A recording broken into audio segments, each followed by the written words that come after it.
This is Zach. Thank you for tuning in for round 5 of the Amateur Driving Badly Championship in the Porsche Cayman GT4. This round, of course, we are at Modena, running the fast version of the track, doing a good 8 laps. And I have struggled with this course during qualifying. I only managed to make it up into 9th. But if the last race is any indication, hopefully I can make some good points and get up on the podium. That is, of course, always the goal. So, without further ado, let's get into it. Now, I will tell you, Modena, not my most favorite track. And I kind of debated putting it in here. And wow, that dude just ran right into the wall. And I feel like I'm in bumper-to-bumper traffic where I live. My goodness. That was dicey. But can't complain about gaining that many places at the start, that's for sure.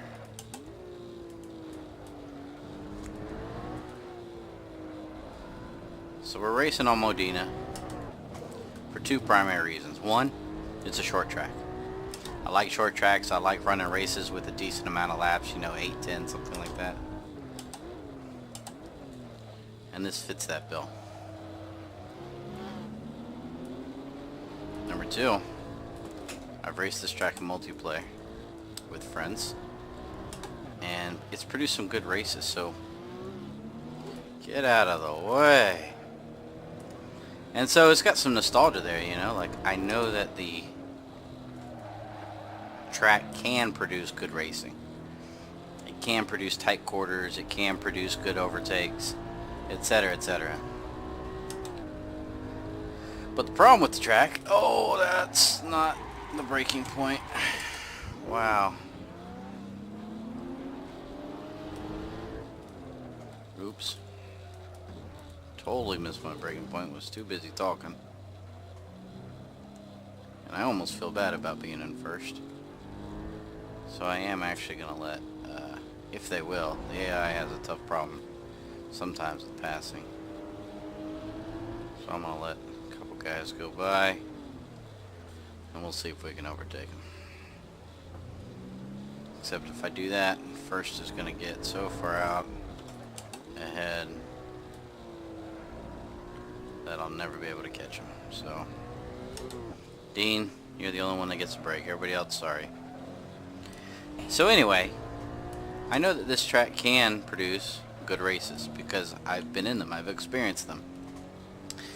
But the problem with the track is it's the exact same over and over and over.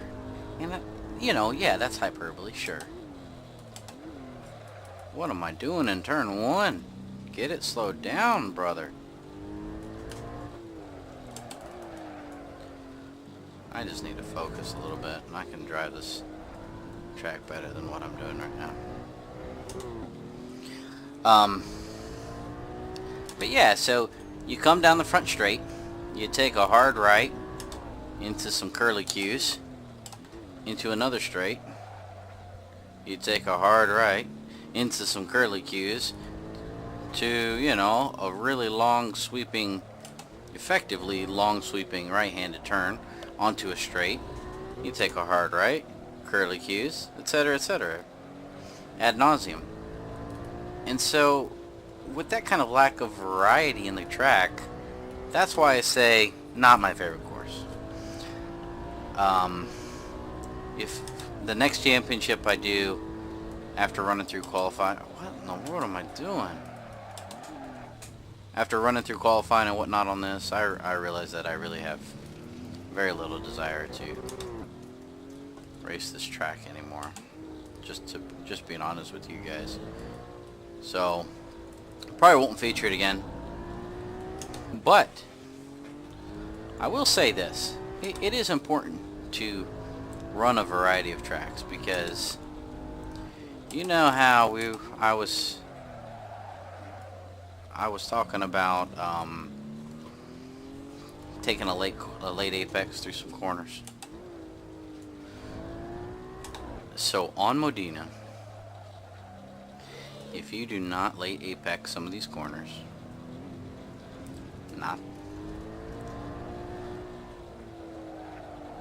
you're going to cost yourself seconds a lap. Like, it's that extreme. And it's because pretty much every corner, in my experience, benefits from a late apex. Every single one. Matter of fact, there were times when I accidentally, during practice and qualifying, I accidentally went a little too deep, so it forced the apex later, and I actually gained half a second. I was like, oh, okay. So that's how you take that turn, I mean, when you're driving through here at first, you might think that you don't need that late of an apex on these, but there are some of them, boy, I tell ya. Really benefits from that. And this last section here, you kind of want to everything's about setting up this corner for this straight.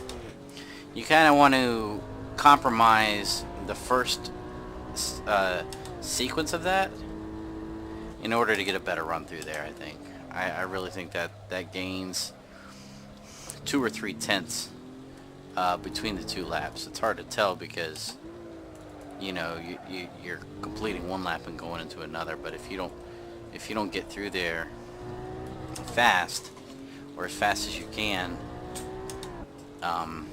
you're gonna lose a lot of time. And this is interesting because the guys in front of me are racing pretty well, not really having too many issues, and the guys behind me are just awful.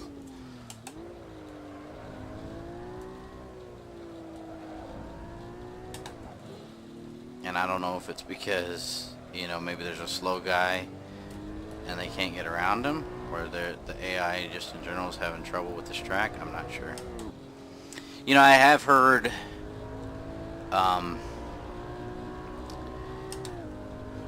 the forums or whatnot that, and it makes sense, that the AI on the mod tracks is slower than the AI on the built-in Kunos tracks, because the AI has to be trained to go around the track, and that training is only as good as the driver who's doing the training. Because my understanding is you drive around the track a bunch of times, you try to get a really good racing line for the AI to copycat, and the better and more consistent your racing line, the better and more consistent the AI is. At least that's my understanding of the process, never having done it. So, if the mod author of this track, he might be able to put together a fantastic track, that doesn't mean he can drive to save his life. So, if that's true, then the AI, to a certain extent, can't be much better than the guy setting up the path for him.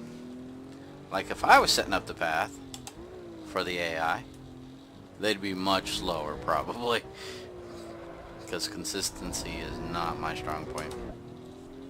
And who knows, the AI, the author of the mod, he could have got somebody else to do the AI for him. I don't know. I mean, you can actually, if you turn on the dev apps, you can actually redo the AI on any track, I believe, in game. So it's not that hard to do. I don't feel like I can do a better job than what has already been done. Ugh, that's awful, but it doesn't really matter. The race is over. So anyway, the next race is going to be on a Kunos track. We'll see if a 96% AI there is any more of a challenge. So thanks for sticking with me for round 5 of the Amateur Driving Badly Championship. And I look forward to seeing you guys next time.